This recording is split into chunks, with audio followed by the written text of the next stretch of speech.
बंदर बैठा है, ये काफी जख्मी लग रहा है। लगता है काफी बंदरों की महफिल हुई थी, उसमें दारू पीकर कुछ लोगों के बीच में हाथापाई हो गई थी। उस दौरान इस बंदर का हाथ भी टूट गया बताया, और इसके होठों पे काफी सारा पंजा मारा है, जिसकी वजह से इसके चोट के निशान है। ये बंदर एक हाथ से विकलांग होते हुए चलता है और अपनी टांगों से गुजारता है।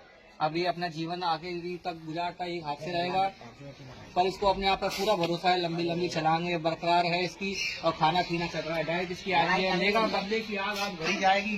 खून भरी भरी मांग में लिटाया जाएगा, रहेगा बदला लड़ाई से लिया जाएगा। हाथ का बदला हाथ।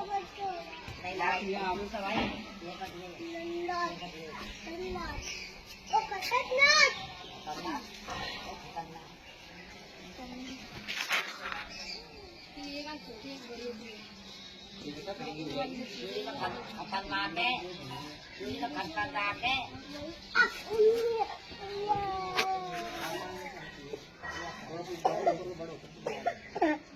खतरनाक है। कच्ची दे फेंक दे। सुन ले।